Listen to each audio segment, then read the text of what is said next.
Hello दोस्तों, आप सभी का स्टडी फायर क्लासेस में स्वागत है। दोस्तों, मैं कल संविधान सभा के बारे में बताया था आपको कि आखिरकार संविधान सभा के क्या कार्य हैं। आज मैं बताने जा रहा हूं कि जो अंतरिम मंत्रिमंडल गठित हुआ था उसके बारे में और स्वतंत्र भारत के बाद जो मंत्रिमंडल गठित हुआ था उसके बारे में। लेकिन दोस्तों, उससे पहले जब मैं कल संविधान सभा के बारे में आपको पढ़ाया था तो दो चार पॉइंट रह गए थे। पहले उसके बारे में सुन लीजिए, क्योंकि वह पेपर में ऑलरेडी आ चुके हैं, इसलिए उन बातों पर ध्यान रखना जरूरी है। आइए दोस्तों, आप देखेंगे, इधर ध्यान दीजिए, जो पॉइंट मैंने लिख रखे हैं। पहला जो पॉइंट है वह है कि 22 जुलाई 1947 को राष्ट्रीय ध्वज को अपनाया गया। तो आपके पेपर में जो क्वेश्चन आता है, क्योंकि वनडे एग्जाम है तो एक ही लाइन में क्वेश्चन आते हैं कि हमारा जो ध्वज है उसको कब अपनाया गया, तो आप कहेंगे 22 जुलाई 1947 को। ठीक, अगला पॉइंट है दोस्तों 24 जनवरी 1950। 24 जनवरी 1950 को राष्ट्रीय गान और राष्ट्रीय गीत को अपनाया गया था। किसको? तो आपसे कोई पूछे कि राष्ट्रीय गीत और राष्ट्रीय गान को किस दिन अपनाया गया था, तो आप कहेंगे 24 जनवरी 1950 को। ठीक है, अब आप राष्ट्रीय गान और राष्ट्रीय गीत तो जानते हैं। एक को जो है किसने लिखा है? बंकिम चंद्र चटर्जी जी ने राष्ट्रीय गीत को लिखा है। राष्ट्रीय गान को आप जानते हैं, गुरुदेव जी के नाम से उन्हें जाना जाता है। ठीक है, रविन्द्रनाथ टैगोर जिनका नाम है, उन्होंने लिखा है। तो इन दोनों बातों को आप याद रखें। हमारे ध्वज की लंबाई और चौड़ाई का अनुपात भी ऑलरेडी पेपर में पूछ चुका है, तो इस बात को भी आप याद रखें कि जो ध्वज है हमारा, उसकी लंबाई और चौड़ाई की जो अनुपात है वह 3:2 है। इसका कतई ये मतलब नहीं है कि लंबाई 3 है और चौड़ाई 2 है। इसका मतलब सेम है कि अगर मान लीजिए लंबाई अगर हमारी 6 तो चौड़ाई 4 होगी। उसी तरह से आप ये रेशियो है, समझ रहे हैं? तो रेशियो का जो अनुपात है वह 3:2 है। इस बात को आपको ध्यान रखना है।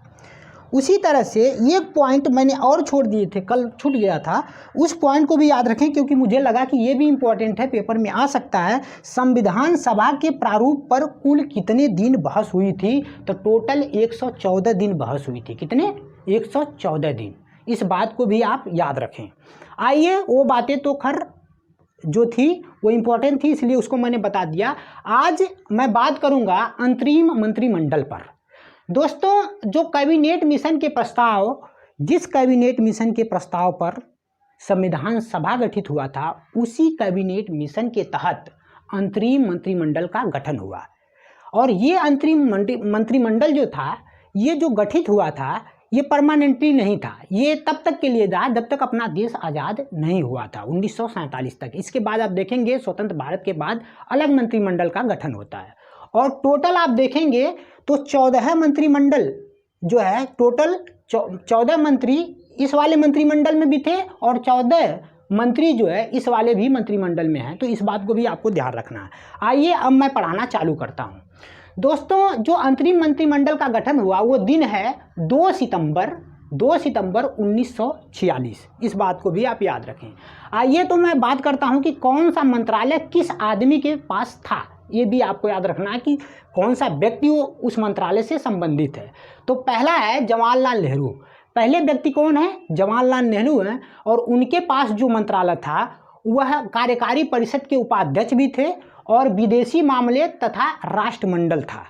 तो आप याद रखें कि जो कार्यकारी परिषद था उसके उपाध्यक्ष भी थे और विदेशी मामला जो था यानी विदेश मंत्री, वह जवाहरलाल नेहरू थे।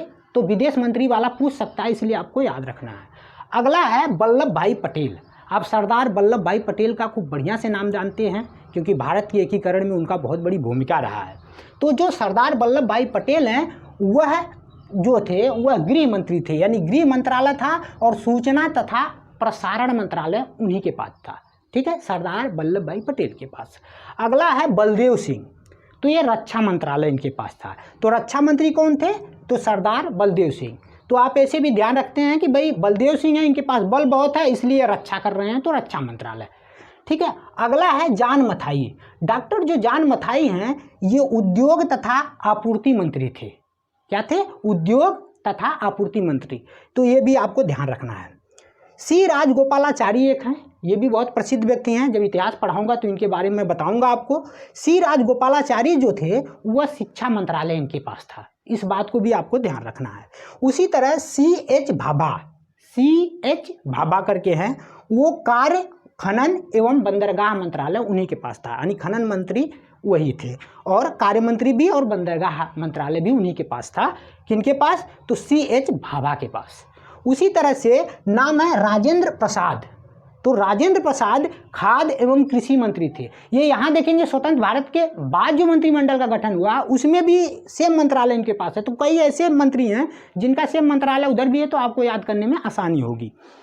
तो राजेंद्र प्रसाद के पास, यानी डॉक्टर राजेंद्र प्रसाद जो कि भारत के पहले राष्ट्रपति रह चुके हैं, उनके पास खाद्य एवं कृषि मंत्रालय था।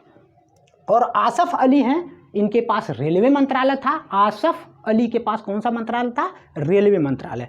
उसी तरह से जगजीवन राम है करके, ये पूरा नाम इनका जगजीवन राम है, इनके पास श्रम मंत्रालय था। क्या था? श्रम मंत्रालय। तो श्रम मंत्री कौन थे? जगजीवन। अब दोस्तों ये था, लेकिन उसमें एक पार्टी और थी, मुस्लिम लीग। तो आपको याद रखना है कि जो मुस्लिम लीग है उसमें कौन कौन से मंत्री शामिल थे, इस बात को भी आपको ध्यान रखना है।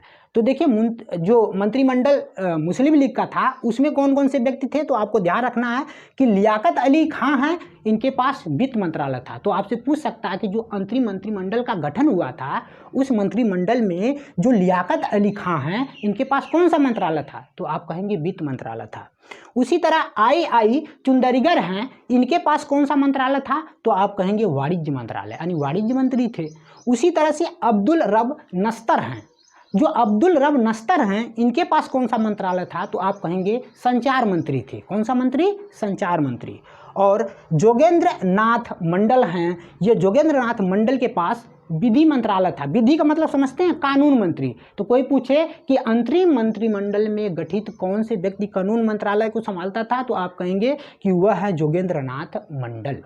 आगे आएंगे तो ये भैया गजानतर अली खां हैं, इनके पास स्वास्थ्य मंत्रालय था। तो स्वास्थ्य मंत्री कौन थे, यानी हेल्थ मिनिस्टर, तो आप कहेंगे कि ये गजानतर अली खां है।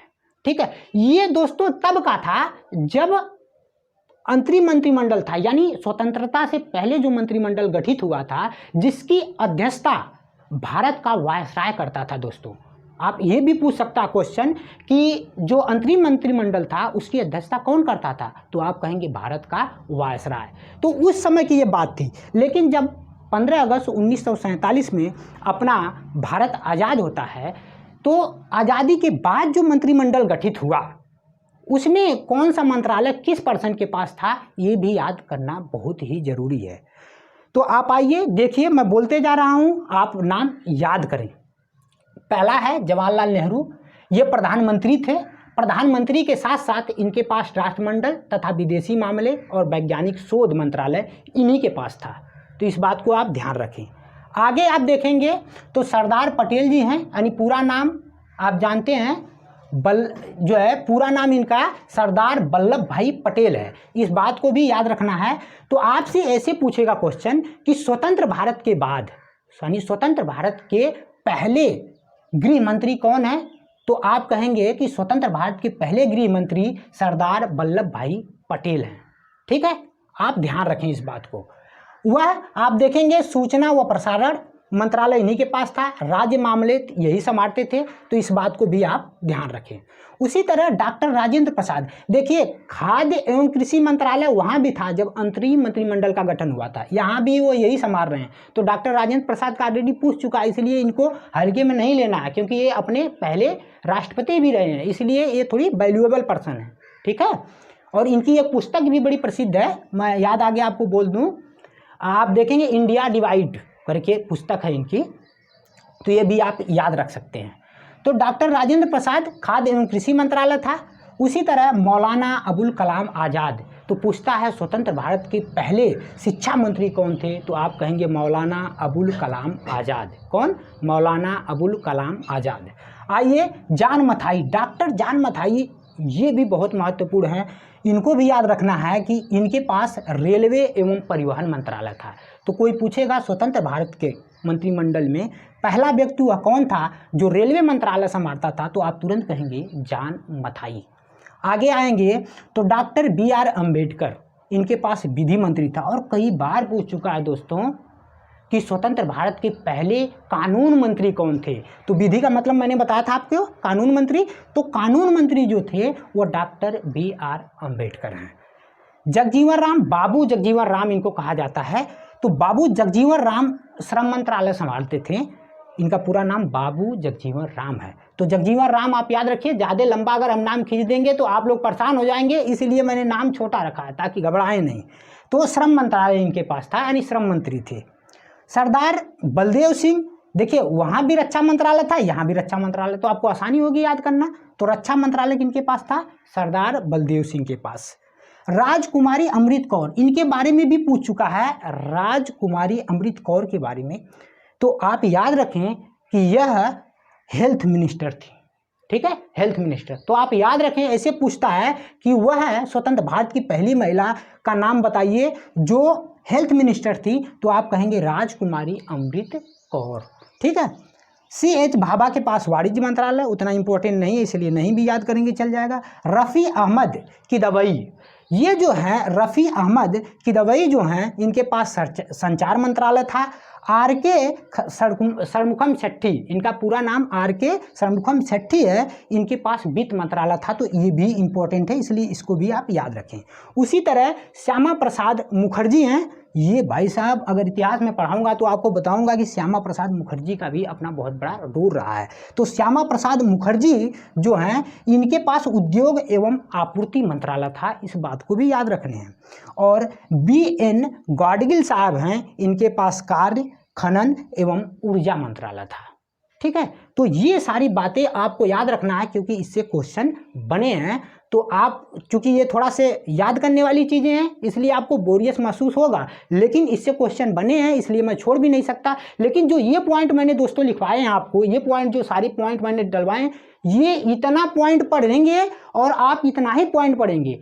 इससे ज़्यादा इंपॉर्टेंट ये पॉइंट है कि राष्ट्रीय ध्वज को कब अपनाया गया, तो आप कहेंगे 22 जुलाई 1947, और आप राष्ट्रीय गान या राष्ट्रीय गीत को तो 24 जनवरी 1950 को। और ये जो है ना ध्वज की लंबाई और चौड़ाई का अनुपात 3:1 जो मैंने लिखा है, ये भी पूछ चुका कई बार, तो इसको भी याद रखने हैं। और टोटल प्रारूप समिति पे कितने दिन बहस हुई थी, तो 114 दिन, इस बात को भी याद रखने हैं। तो दोस्तों आज के लिए इतना ही। आप शेयर, सब्सक्राइब और लाइक ज़रूर करें मेरे भाई, और ठीक है, आगे के लिए मैं वीडियो बनाऊँगा तो आपसे बात होगी। तब तक के लिए धन्यवाद।